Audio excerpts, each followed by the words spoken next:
Yo, what's up, my people? So, a quick introduction again. Those who probably don't know what's up with me or why I do these things, these videos. Um, it's basically to lose fear and lose shame, man, of expression, of my past. So, for 17 years, I've been addicted to opiates, heroin, crack, meth, cocaine, drug dealing, um,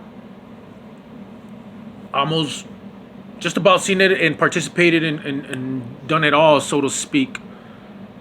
But one thing that I learned after I came out of that fog, after coming off of heroin, was that I had these issues with my nervous system. In society, they call them PTSD, bipolar. I've also experienced trauma my whole life. From my mom used to get beat a lot, domestic violence, as when she was pregnant. I also had open heart surgery by the time I was 4. By the time I was 7, I was sexually molested. The time I was 18, I radiator blew up and melted half of my chest and my arm. By the time I was 20, 21, my brother shot himself playing Russian roulette. Physically cleaned up his brains off the floor. So much more has happened in the drug dealing haze. And so one thing of being bipolar is you get these constant images and thoughts and voices, blah, blah, blah, that are just constant, man, day in and day out. So that's why I tend to exercise and why I practice art or learn the art of mindfulness. The art of mindfulness is basically just learning to be right here, right now. So all those voices, all those images, to me, the way I can explain it, is trying to elicit certain emotions to keep me where I've always been. You know, in that little prison called my mind, my head.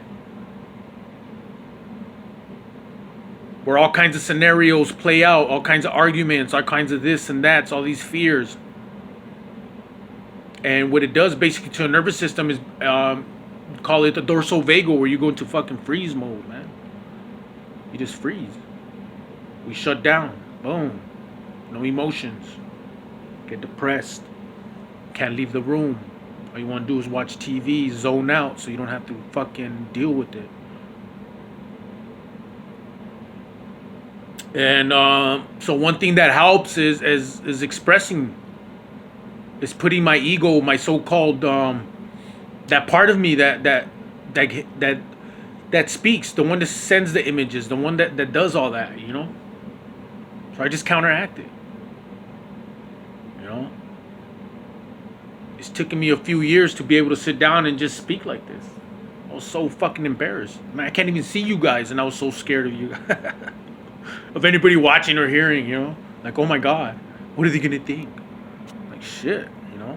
Until I finally just have to keep putting that spotlight. That's what I'd like to call it. I put that spotlight to show those voices, to show my mind, to show my ego that it's okay, that I do have a choice, that I can decide. You know, it's not easy, man. I'm 43 years old. Only experienced 3 years, little over 3 years of sobriety this past January. So one thing that I've learned is to be patient, because it took me 17 years and a lifetime of trauma to get me where I'm at. So it's going to take a little bit, it's going to take a while just to get a reboot, just to figure out who I am, to figure out what I want, and how I can contribute back. Because I've lost everything, I have nothing, man. And my mind loves to fuck with me with that. You know, just fucking end it. You ain't got shit anyways. You know? And it's it gets difficult, you know. But one thing that has helped me has been this. Listening to other people express themselves, listening to other people's stories of how they overcame, how they found their heart, you know, that doesn't allow you to give up, that keeps you seeking and searching. Thus, you find.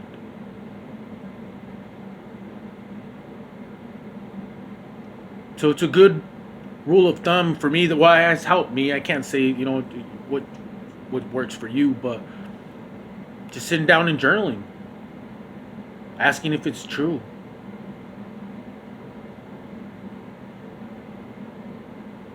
and breathing, man.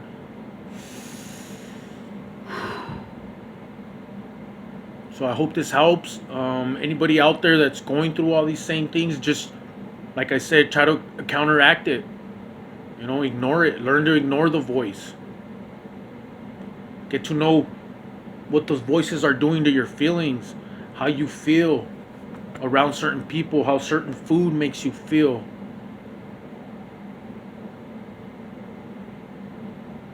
And picture the times that you do laugh, the times that you do enjoy, and how that feels. And the more you seek what makes you feel good, the more we receive experiences to feel good. But in part of that process is letting go or integrating what's no longer serving us, you know? So we integrate it. I found the integration and finding the polar opposite of my so-called negative qualities. My anger gives me the energy to work out, which in turn reduces my cortisol levels, which gives me all these feel-good hormones and counteracts the hormones of stress. The more I can do that, then the easier the ride gets. The more choices I'm allowed to have that are not being dictated by diet, by sex, by wanting to please people, especially the other sex. Wanting to be liked because I'm scared to be shamed or shunned or kicked out.